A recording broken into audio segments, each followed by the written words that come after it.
A Bioökoszisztémről a legjobban, a legátfogóbb módon a bi-ecosystem.io weboldalon lehet információt kapni. Ezt az oldalt arra alakítottuk ki, jelen pillanatban még angol nyelven, de hamarosan lesz magyar nyelven is a magyarítás. Igyekszem mindent elmondani, hogy mi micsoda, hogy mit hol találtak az oldalon, hogy a lehető legkevesebb kutakodással meg lehessen kapni az információkat. Tehát a Bioecosystem.io a rendszerünknek az a kampány oldala, ahol minden területet felölelve egy rövid információ van róla. Maga a küldetésünk, illetve maga a Bioecosystemnek az alapja, az nem más, mint egy közösségi tér, egy összefogáson alapuló együttműködés, és itt ugyebár próbálom egyszerűen fogalmazni, mert olyan fogalmakat kellene mondanom, ami nem biztos, hogy mindenki számára rögtön érthető, de itt a közösségi platform, közösségi szoftver, közösségi rendszer, ami azokat a fő területeket öleli föl, amit az előbb már így említettem, tehát a Be Home, ami a lakhatási programunknak az alapját képezi, a Be Holiday, ami egy fenntartható szálláshely szolgáltatási hálózatnak a létrehozásán dolgozunk ezen a területen, a Be Energy, ami ugyebár nagyon fontos, és az elmúlt időszakban sokan azonosultunk vele, hogy a magas fogyasztású otthonok, a házak, pláne hogyha gázáremelés és energiáremelések vannak, akkor ez nagyon labilissé teheti a mindennapi, hétköznapi életünket. Ennek meghatározó eleme és a területe az Energy, olyan létező és innovatív megoldásokat dolgozunk és integrálunk be, ahol például energia megtakarítást lehet eszközölni, vagy olyan technológiák, ami zöld energia, zöld megújuló energiáknak az integrálása. A Beehive az, arról majd mindjárt beszélek egy picit bővebben, viszont a BeHealth az az egészség, amely egy nagyon komoly területet fog megint csak föl, mert ha megnézzük egy átlagembernek a hétköznapi életben, hogyha nem tud hol lakni, ha nem tud mit enni, ha nincs egészséges étrend, akkor az megbetegedést okoz hosszú távon, és ezek a területek mind nagyon fontos. És természetesen a hasznos szabadidő, hogy az életünknek azt a szakaszát, amikor kell ugyebár pihenni egy picit, rekreációs időszakot is be kell integrálnunk, mert egy folyamatos munka megint csak egy kiégést és egy komoly problémát okozhat az életünkben. Tehát ezeket a területeket fogtuk össze a programon belül. A Be Home-ról kénytelen vagyok egy picit beszélni, mert ez az a fő terület, amellyel elindultunk, és aminek az első modelljét kidolgozva igyekeztünk a többit hozzá igazítani. Tehát a Be Home-nak az alapja nem más, mint egy olyan rendszer, egy olyan modellnek a létrehozása, ahol bérlakásként üzemeltethető otthonokat hozunk létre, lakóegységeket, hogy elérhető, megfizethető lakhatást biztosítsunk bárki számára, aki ugyebár a rendszerünkön belül bérelni szeretne, és mindezt egy olyan szintű beáramolt pénz, ami alulról építjük, ezt mi úgy hívjuk, hogy közösségi finanszírozás, alulról finanszírozzuk, és ehhez raktunk össze egy rendszert, és mindennek az alapja lesz ugyebár a BeApp, vagy BDAP, az az applikáció, és az a rendszer, aminek a létrehozása elindult. A lakhatási programnak nagyon röviden a folyamat, hogyha valaki a mi programunkon belül mondjuk egy moduláris házat szeretne bérelni, akkor először van egy igényfelmérés, erre képzett munkatársainkkal egy beszélgetésen esik át, ahol fölmérjük az ő igényeit, amennyiben alkalmas arra, hogy a lakhatási programban részt vegyen, akkor elindul az önerőképzés, majd az önerőképzési szakasz végén egy bérleti időszak, és a bérleti időszak végén a tulajdonszerzési lehetőség. Az önerő, ez egy nagyon fontos dolog, mert most, hogyha megnézzük, hogy hogyan lehet lakáshoz jutni, pláne egy mai fiatalnak, itt most néhány fiatal, aki itt ül, szívesen megkérdezném, hogy hogyan tudnál önerőből lakáshoz jutni. Hogy tud? Hát az a legfőképpen sehogy igen.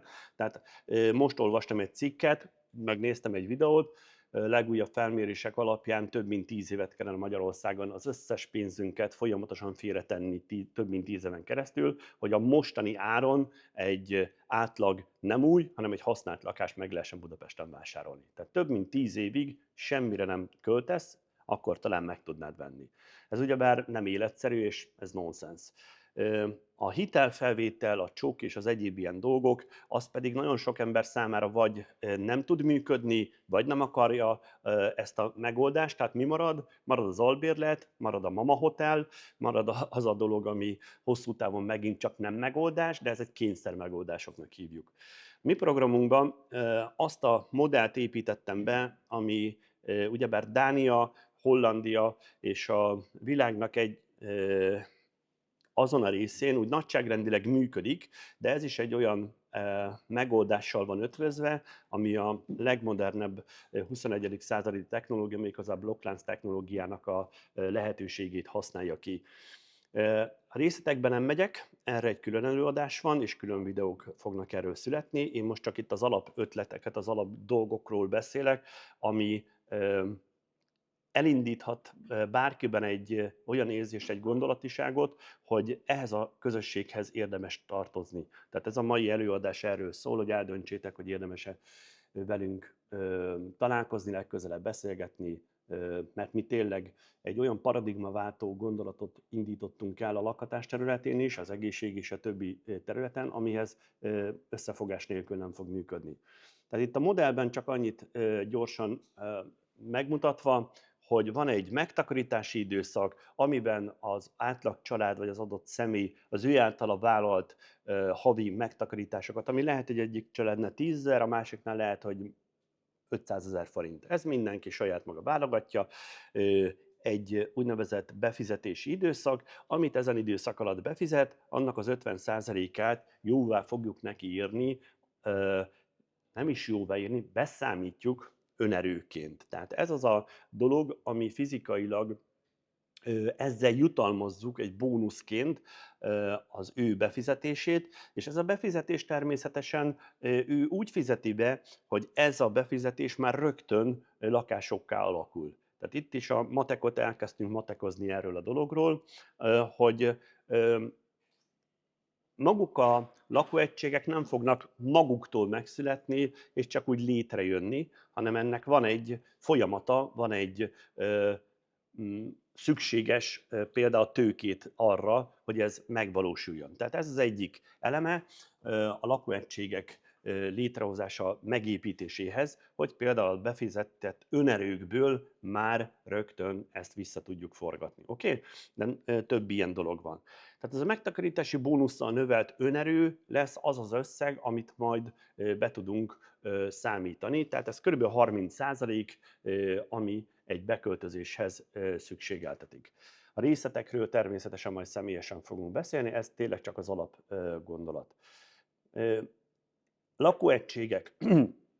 Ahhoz, hogy fenntartható, élhető, kifizethető legyen, olyan lakóegység típusokat választottunk és indítottunk el a programunkba, ami fizikailag gyorsan, könnyen kivitelezhető, úgy lehet megépíteni őket, ami nem szükséges évekig különböző brigádokat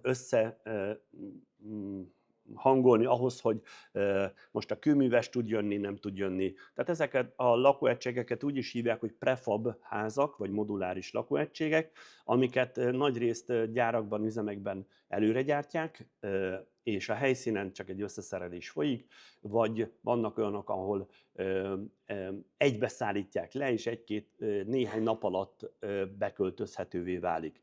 Tehát mi azért preferáljuk ezeket a modelleket, mert ez nagyon jó logisztikázható, tervezhető, kalkulálható az építési időszak, kalkulálható a szállítás, kalkulálható az anyag és az egyéb ilyen dolgok. Ami nagyon fontos, hogy akkor tudunk igazából jól működni, hogyha minden területre megvannak a partnereink. Jelen pillanatban azon dolgozunk, 4-5 olyan beszállító partnerrel már megállapodtunk, akik ezeket a lakóegységeket be tudják megfizethető áron szállítani a rendszerünkbe, és itt az ártényező is nagyon fontos, az elején mondtam, tehát hogyha 2-3 millió forintos négyzetméterrel számolunk per bérlakás, az életben nem fog megtérülni. Tehát nekünk egy olyan modellt kellett a rendszerbe betenni, ami ennél lényegesen olcsóbb, hogy megtérüljön, hogy minél nagyobb számban tudjunk építeni, de az emberi élethez szükséges korrekt lakóteret tudjuk vele biztosítani. A képen látható lakóegységek egyébként Németország, Norvégia, Hollandiában találhatók, tehát ott abszolút standard módon élnek ilyen lakásokban, tehát ott nem ciki. És ami még nem ciki, és egy nagyon komoly eleme a rendszerünknek, az úgynevezett co-housing, vagy közösségi lakhatási modell. Ezeket megint órákat tudnék róla beszélni. Azt szeretném, hogyha megértenétek, hogy a co-housing az egy választható lehetőség, egy választható forma a lakhatásnak.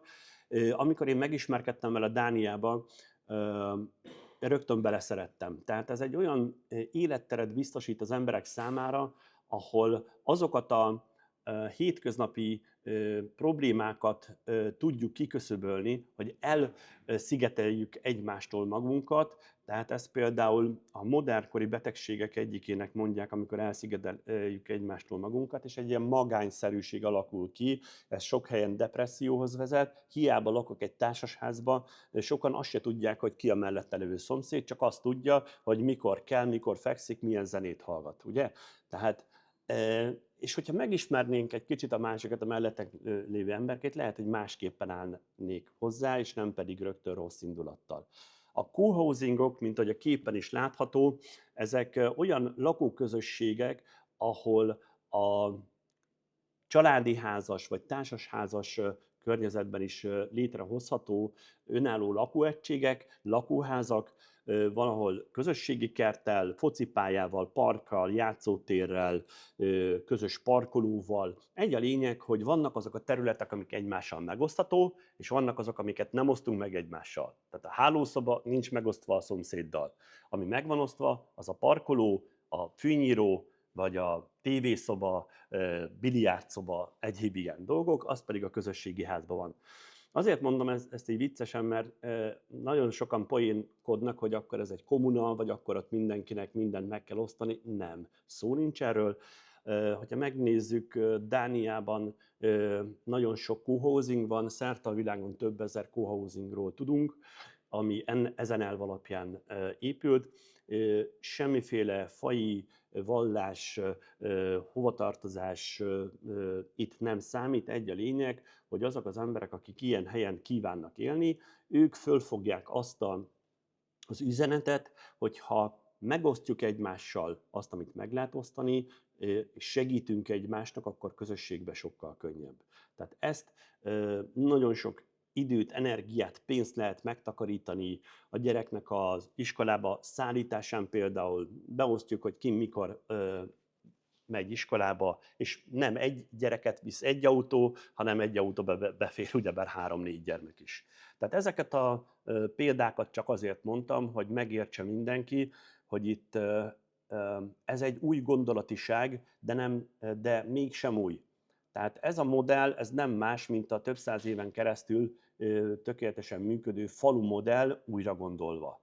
Tehát a régi falvakban hasonló módon éltek az emberek, ahol egymás segítve, most voltam kint tavaly Erdélyben látogatóba, és ott mesélték vittek végig és megmutattak egy házat, hogy ez tavaly égett le, 2 hónap múlva föl lett építve. Hogy a falu minden tagja egyik 2 gerendát hozott, másik egy ajtót, ablakot, és fölépítették egymás segítve, Kalákába.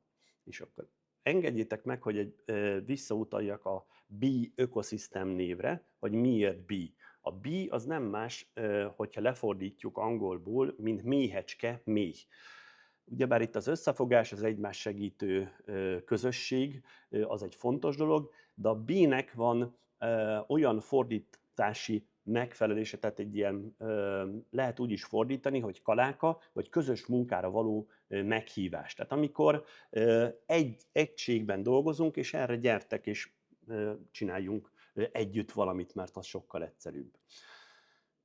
A következő terület az a Bee Holiday, és itt kiemelnék és megmutatom azokat a lakóegységeket, amit én rögtön beleszerettem. 2 éve ismertem meg először ezeket a úgynevezett space kapszulákat, és itt neked mutatom, Gábor, hogy ott van, direkt betettem, hogy a hódbéli táj, vagy a marsbéli tájon is vannak megoldások, tehát zseniális szerintem, hogy hegyre, völgyre, vízpartra, hegytetőre, sőt úszóműre is lehet tenni, ami azt jelenti, hogy egy tó vagy egy lagunába egy úszópontonra ráhelyezve csodálatos élményt tud biztosítani.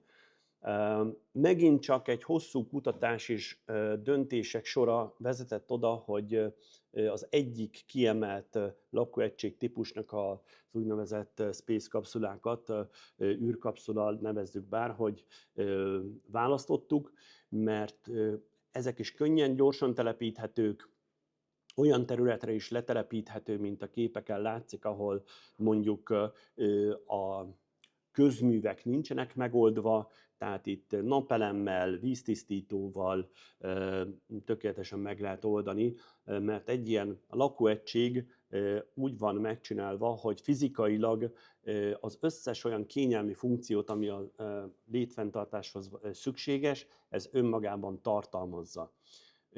A YouTube csatornánkon megtalálható Bee Ecosystem oldalon azok a videók. Nem régen voltunk kint Lengyelországban a csapattal, megnéztük élőben is ezeket a lakóegységeket. Én megmondom őszintén, hogy pozitívan csalódtam, mert nem gondoltam volna, hogy ennyi kényelmi funkcióba van építve, és ilyen jó minőségben tudja ezt adni. Az árérték arányban magyar zsebnek egy picit drágának tűnik, de hogyha mindent beleszámolunk, hogy hova kell megépíteni, mit kell megépíteni, hány négyzetméter, annak a logisztikáját és egyebek, töredéke sincs, mint hogy egy hagyományos nyaralót megépít az ember. Tehát ezek a technológia adta lehetőség miatt választottuk ezt a space kapszulát, amivel meg tudjuk megint csak azt a modellt valósítani, hogy letelepítve, tehát a közösség által vásárolt befektetési jegyekből, amit mindjárt mondok, azért mondtam így, mert még ezt is tisztázni kell a fogalmakat, létrehozzuk, ami ugyebár a termelt profitból vissza tudjuk osztani annak, aki vásárolta, és a közösség építésre is tudjuk fordítani ennek a hozamát, és itt pontosan ez a lényeg, hogy azok, akik a közösség tagjaival válnak, a közösségben olyan plusz bevételt és olyan plusz dolgok keletkezzenek, ami a közösség javát is szolgálja. Egy gyors projekt bemutatás, itt már élő projektről beszélek, a Dominikai Köztársaságnak a Rio San Juan részén, 3,5 kilométer az óceánparttól, egy csodálatos környezetben az egyik üzlettársunknak a területén hamarosan elindul a földmunka és a telepítés. Bízom benne, hogy jövő nyáron már lehet utazni erre a területre. Én biztos, hogy fogok eltölteni egy pár hónapot. No, az ágazatok és a területek rövid kitekintéséből térjünk vissza arra a dologra, ami az elején beszéltem, tehát hogy ugyebár a Bee ökoszisztéma, tehát ez a közösségi ökoszisztémában lesz egy olyan rendszer, amit mi B2B Marketnek hívunk, ahol minden termék, szolgáltatás, partneri szolgáltatások egy helyen lesznek megtalálható, és itt ez egy nagyon komoly vízió, cél, hogy akkor tudunk jól működni, hogyha azok, akik a rendszerben regisztrálnak, hangsúlyozom, ingyenes regisztrációval lehet a rendszer tagjává válni, egy regisztráció után majd úgy tudják használni az általuk vásárolt tokenjeinket, amit szolgáltatásokra, termékekre tudnak váltani. És ennek a felülete lesz ugyebár ez a market felület. Itt az előbb picit bővebben kifejtett dolgok, csak megemlítve, megmutatva, hogy maga a B marketen belül lesznek területek, mint a B-Home, amiről az előbb beszéltem, a B-Health, ami ugyebár egy olyan szintű, megint csak egy ilyen csomagról tudok beszélni, hogy és a termékekről és a szolgáltatásokról a későbbi modellben fogok bővebben rámutatni, de az a lényeg, hogy ezek a területeket úgy válogattuk össze, hogy azok, akik a tagjainká kívánnak válni, azok a jövőben megtalálják azt, hogy az egészséges életmódhoz szükséges élelmiszerek, technológiák, egyebek egy helyen legyenek, a holiday-ben ugyebár a nyaralás, a pihenés, ugyebár a minden olyan terület, ami fizikailag szükséges az életünkhöz, az itt meglegyen. Tehát amin most dolgozunk, és azért is van szükség, és azért tartjuk ezeket a szerdai találkozókat, és ezt ki fogjuk bővíteni online térre az elkészült videók továbbküldésével. Különböző platformokon megjelenünk hamarosan, ahol lehet velünk beszélgetni, csetelni, vagy e-mailes információból, hogy be tudjuk integrálni azokat a partnereket, akikkel keresztül teljessé válik a rendszer. Ilyen például az ÖkuFood partner, tehát ugyebár az egészséges élelmiszer termelők, akik most is nagyon sokan vannak, akik egészséges élelmiszereket termelnek, vagy egészséges termékeket, biológiai lebomló mondjuk mosogatószer, mosószert, vagy táplálékkiegészítő, funkcionális élelmiszer, amely nagyon fontos az életünkben egy bizonyos szakaszában, amikor kiürül a szervezet, után kell pótolni.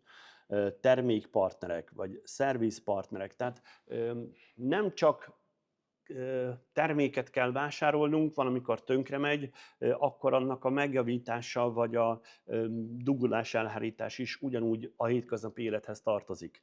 És itt a mai előadás előtt egy kis csoportos beszélgetésben fölmerült az a dolog, hogy mikor tud ez igazából egy jól működő rendszerré összeállni. Én azt mondom nektek, hogy ezeket a partneri kapcsolatok kiépítésével és a közösség kialakításával nem egyik napról másikra, de egy-két év alatt föl lehet építeni egy olyan rendszert, egy olyan modellt, amiben elég lesz csak az applikáción belül kiválasztanom például, hogyha szállítanom kell, vagy dugulás elhárítás, vagy egyéb ilyen dolgok, mert meg tudom találni azt a partnert, aki elfogadja például ezt a mi belső pénzünket. Tehát ez egy most ilyen utópiának tűnhet, de ez a világ számtalan pontján, tehát ezek az úgynevezett tartományi vagy belső pénzek, Németországban évszázadokon keresztül belső pénzek voltak, tartományi pénzek voltak. Magyarországon is a Soproni kék frank, tehát voltak fizikai megvalósulása ezeknek a dolgoknak. Mi ezt tovább vittük, és a blokklánc technológia használatával egy úgynevezett belső pénzt hoztunk létre, amely ezt az egész belső piaci kifizetéseket, átváltásokat fogja tudni. Erről majd egy picit később még beszélek. Csak azt szerettem volna itt rávilágítani, hogy nagyon fontos feladat, hogy létrehozzuk magát az egységes, tehát a közösséget. Csak egy gyors információ, hogy itt ugyebár napjainkban nem csak egy információ, hanem szórakozás és egyéb olyan dologra is szükséges egy közösségen belüli applikációnak a használata, tehát például ezen belül meg tudom majd nézni a GPS koordinátákkal, hogy hol találok olyan helyet, ahol be tudom váltani mondjuk a tokenemet, vagy átvehetem a kosárközösségben megrendelt termékemet, a B-pontokat megtalálom. Tehát ez mind benne van. Tudjak olyan fotogalériát megosztani, hogy éppen ott vagyok a BeHoliday-ben, ne csak a Pinteresten, vagy a nem tudom mik ezek a platformok, a TikTokon ilyeneken osszam meg, hanem mondjuk a közösségen belül is. Tehát nagyon sok ilyen ötletünk, elképzelésünk van, ezeket majd a folyamatában fogjuk összerakni. Elértünk ahhoz a részhez, ami viszont élő és működő dolog. Úgy döntöttünk, hogy úgy a legcélszerűbb bemutatnunk, hogy min dolgozunk, mit akarunk, ha ezt fizikailag megmutatjuk az embereknek, tehát elérhetővé tesszük. Ez a kép, amit láttok, ez egy jópofa kép, milyen jó lenne, hogyha gyorsan ilyeneket le lehetne telepíteni. Ez egyelőre egy fantáziakép természetesen, de azt szimbolizálja, hogy ugyebár a B-ökoszisztemen belüli B-pontokat, egészségpontokat, közösségi pontokat, bárhogy lehet nevezni, az a lényeg, hogy olyan találkozó helyeket, olyan pontokat hozzunk létre, a képen látható területeken már elindult a szervezés, ahol ezeket fizikailag be tudtok majd menni. Lehet, hogy nyitásnál ez egy rendes bolthelyiség, üzlethelység lesz, lehet, hogy a másik helyen egy közösségi ház, meglátjuk, attól függ, hogy hol, milyen területet tudunk találni erre a dologra. Egy a lényeg, hogy a közösség megkapja, megtapasztalja azokat a dolgokat, amire a hétköznapokban szükségünk van. Mik ezek? Itt most néhány témát dobtam föl, ami biztosan lesz, az például a kézműves termékek, olyan bio beszállítók által termelők, kistermelők, őstermelők, akik az adott térségen belül tevékenykednek. Ezt úgy hívjuk, hogy rövid ellátási láncba beintegrálható beszállítók, akik 30-50 kilométeres körzeten belül valamilyen tevékenységet folytatnak, ott állítanak elő mondjuk kiskerti növényeket, termelnek, és ezeket be tudjuk szállítani ezekbe a helyekbe például. Kézműves termékek megint csak nagyon fontos. Az előbb említettem, elköteleződtünk a fenntarthatóság és ezt a szót, hogy zöld, ezt már mindenre ráhúzzák, de tényleg nekünk fontos az, hogy a lehető legkisebb mértékben károsítsuk a környezetünket. Éppen ezért vannak azok a termékek a rendszerbe beillesztve, mint a biotisztítószerek, természetes gyógynövény alapú dolgok, vagy a táplálék kiegészítők, illetve a funkcionális élelmiszerek, ami megint csak 100%-ig bio alapanyagokból készülnek, és kiegészítik azokat az étrendünket, és föltöltik a szervezetünket azokkal a szükséges nyomelemekkel, tápanyagokkal, pláne úgy, hogy a mostani 10-15%-os felszívódás helyett több mint 90%-os felszívódást is el lehet érni. Tehát mi azért gondolkodunk abban, hogy az, ami jó és működik a világban, azt itt összegyűjtjük egy helyen, hogy az emberek számára kézzelfogható, elérhető legyen. Hogyan? Belső pénzünkkel is elérhető legyen. Ez nagyon fontos, oké? Amit még itt meg kell említenem, hogy nem csak termékek, hanem szolgáltatások, egészségügyi vagy egyéb szolgáltatások, itt például a lakáskorszerűsítés is egy olyan téma az egészség mellett, ami meggyőződésem, hogy nagyon fontos az egészség, de elveszi az egészséget, hogyha folyamatosan azon kell görcsölnöm, hogy fizetem ki a gázszámlát, ezt a igencsak magas rezsiköltséget, viszont sokan szeretnének korszerűsíteni, nem tudják, hogy fogjanak bele. Tehát itt például olyan szakemberekkel tudtunk kialakítani kapcsolatot, akik egy tanácsadáson keresztül meg tudják mutatni azt, hogy minek van értelme. Tehát mert sokan az én régi tapasztalatomból kiindulva nekiálltak például napelemet tenni a házra, vagy lecserélni a konvektort, mondjuk gázkazánra, igen ám, de a hőszigetelés, a nyílászáró az ugyanolyan rossz volt. Tehát ugyanúgy az utcát fűti ezzel oké, hogy mondjuk egyharmaddal kevesebb az az energia, amit felhasznál az elégetésnél, mert jobb hatásfokkal működik, viszont ugyanúgy kimegy az ablakon. Tehát ez nem egy komplex megoldás. Tehát ahhoz, hogy valaki egy komplex megoldás, valódi értéket tudjunk letenni az asztalra, erre szükséges szakembereknek a bevonása. Tehát mi, amit megint csak elkötelezetten a rendszerünkbe beintegráltunk, az a szakértői hozzáadott érték. Tehát legyen bármilyen terület, az adott térségen belül felmért igények alapján rá tudjuk szervezni ezeket a szakértőket.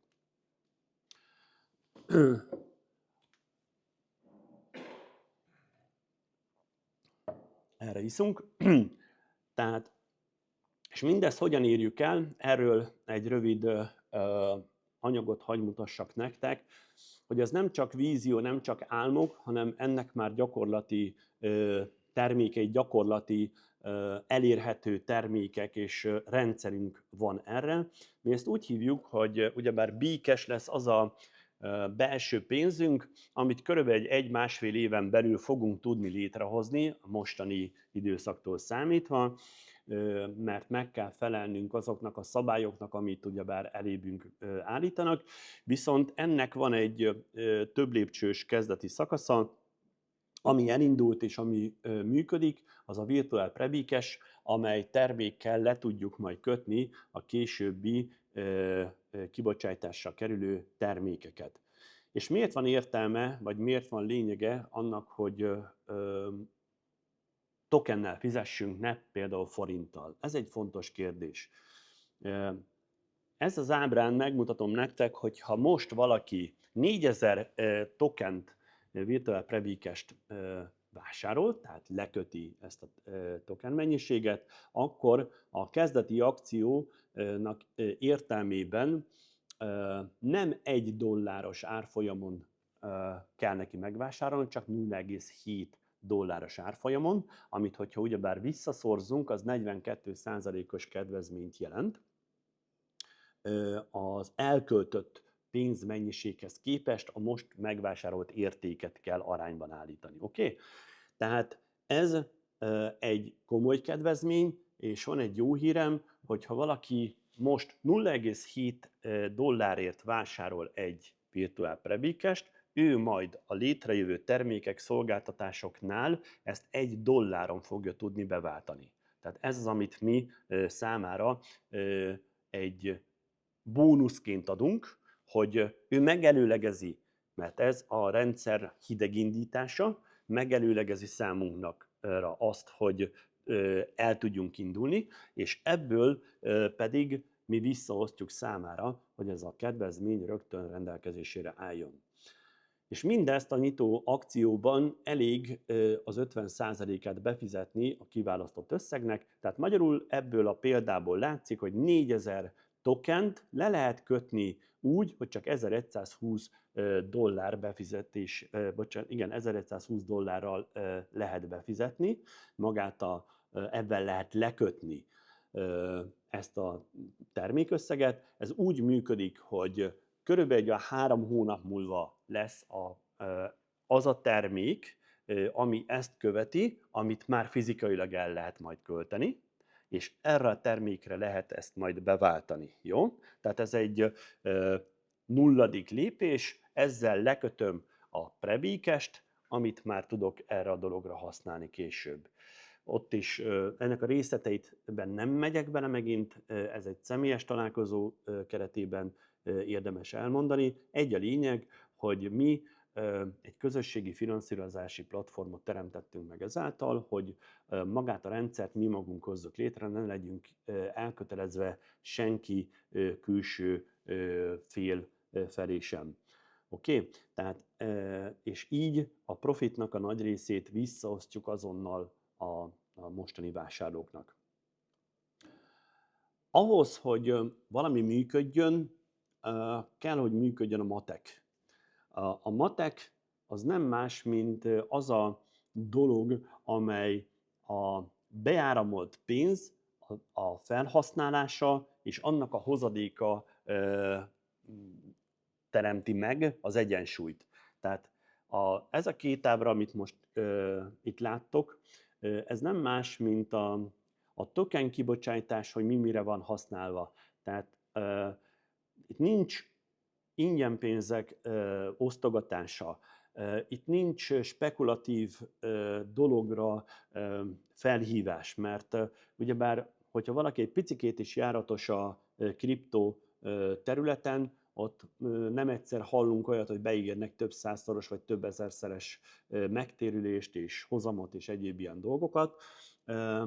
Mi nem erre hajtunk. Mi egy olyan közösségi modellt kívánunk felépíteni, amiben a token, a mi belső tokenünk, az egy eszköz.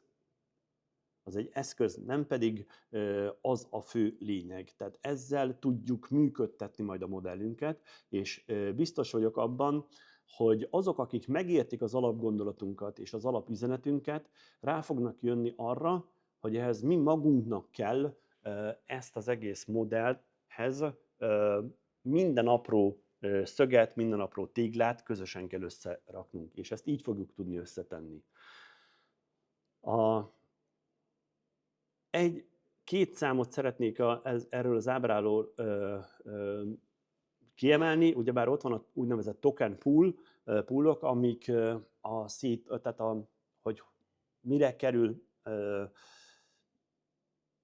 kiosztása és egyebek, tehát itt 92,59%-a a forgalomba került tokenek eladásra került, tehát abból tőke, pénz folyik be. És a másik oldalon ugyebár a felhasználás, tehát itt a 10% ugyebár megy a rendszerépítése, 10% ugyebár szervezetfejlesztés, az működési költség és egyéb ilyen dolgokra, 10% marketingre, mert anélkül nem fogunk tudni magunkról hírt adni. Tehát ebben a modern világban őrületes pénzeket kell költeni a brandépítésre, a kommunikációra, tehát ezt nem lehet kikerülni. Ezt egy dologgal tudjuk fölturbózni, hogy a mi saját hozzáadott értékünk, ami az, hogy meghívjuk ide egymást, és leülünk beszélgetni, és fölvállaljuk azt a felelősséget, hogy csak akkor tudunk valamit jól működtetni, hogyha ebbe beletesszük magunkat, és fölvállaljuk az áldozatot, de ezt tovább kell adni. De ezt plusz marketing költséggel meg kell támogatni. És itt a legfontosabb, hogy a projekt investment, tehát 70%. Aki egy picit is ért a számokhoz, az nagyon jól tudja, hogy ha egy projektben 70%-át a beáramolt pénzeknek valódi, működő projektekbe, tehát lakóközösségek létrehozásába, ami utána lakbért termel, vagy működő projektek, termelőegységek létrehozására, mezőgazdasági projektek finanszírozására, amiből megint csak bevétel termelődik, ott van egy folyamatos úgynevezett nyereségtermelés, ami visszaforgatva megadja a stabilitását majd annak a tokennek, ami ugyebár megint csak a sok-sok beszélgetésen elhangzott félelmek vagy aggályok, hogy összedől a dollár, mi lesz a forinttal, akármi. Igen, benne vannak, mert megy folyamatosan a kommunikáció, megy folyamatosan a rémhírkeltés, vagy nem, összeesküvés elmét, tök mindegy, minek nevezzük. Na, abba gondoljatok bele, hogy mi van most a kezünkbe. Ha megfogjuk, és mi ezeket a projekteket betesszük értékként az mögé, a token mögé, amiben mi belső kereskedelmet folytatunk, akkor mi történik? Bármi történhet, annak mi az értéke. Amit eszünk, ahol lakunk, amivel foglalkozunk, ugye? Tehát ezek lesznek a háttérfedezet, és az egy konkrét érték, ami olyan, mint régen az arany, vagy olyan, mint egy... Henry Ford a 30-as években volt egy kijelentése, hogy ő létre akarta akkor hozni az érték alapú társadalmat, azaz, hogy termék alapú, nem társadalmat, hanem termék alapú dollárt. Tehát, hogy ne arany legyen, hanem az adott országon belül megtermelt termékek, értékek legyen fedezet, ugyebár a dollár mögött. Tehát, hogy most belegondoltok, ugyanezt fogjuk megcsinálni mi saját magunknak, mert a mi általunk megtermelt, a létrejött értékek lesznek a háttérben a fedezet, és az fogja meghatározni a mi belső pénzünknek az értékét. Jó? Webiroda. Ezt azért mutatom meg mindenkinek, hogy egy videóban legyen az előzőekkel, mert akár tetszik, akár nem, ez szépen meg van csinálva, én ezt most itt elmondom, itt vagytok jó néhányan, végighallgatjátok, örülünk egymásnak, elmegyünk, de semmi nem történik. Általában így szokott működni. Tehát akár tetszik, akár nem, meg kell mutatni, hogy mit kell tennünk. És tennünk kell, mert különben nem működik semmi. Először is regisztrálni kell, ez egy ingyenes regisztráció, úgy raktok össze a rendszerünket, itt ugyebár az első részben, hogyha kiküldök én egy ajánlói linket, átküldöm mondjuk Balázsnak, Balázs, ott van mellett az információ, megkapod a weboldalnak a tartalmát, azt mondod, hogy ez nem rossz, regisztrálok. Hoztál egy döntést. Nem azt mondom, hogy kötelező, hanem te hoztál egy döntést, regisztrálsz. Itt ugyebár a regisztrációs lapot ki kell tölteni, felhasználónév, telefonszám, e-mail, standard dolgok, el kell olvasni a privacy policy-t és a hozzá kapcsolódó dolgokat, javaslom. Ezek is hamarosan meg lesznek magyarul is. Ezt el kell fogadni, majd utána be kell regisztrálni. Ezután jön a regisztrált e-mail címre jön egy úgynevezett verification code, tehát egy visszaigazoló kód, amivel visszaigazoljuk, hogy az az e-mail cím hozzánk tartozik, ezt beírjuk, elfogadjuk, majd utána be tudunk lépni majd a webirodába. Igen, de ide betettem azt a részt is, hogyha legközelebb visszalépünk, akkor lesz egy olyan dolog, hogy mit kell csinálni. Nagyon egyszerű, csak az e-mail címet, passwordot beírjátok, és be tudtok lépni. Rendben? Tehát ez nem egy ördöngős dolog. Amit most dolgozunk, a KYC, a személyes azonosításnak a modulja is hamarosan be lesz integrálva, mert fontos az, hogy tudjuk, hogy kivel állunk szemben, tehát ezt a részét is el fogjuk indítani. Webiroda gyorsan. Ez egy standard felület, igyekeztünk nem túl bonyolítani, arról szól, van egy irányítópult, egyébként angolul fog megjelenni mindenkinek, de a jobb felső sarokban ott van, hogy Hungarian, annak a kiválasztásával rögtön magyarra lehet fordítani már a webirodát, hogy egyszerűbben lehessen értelmezni.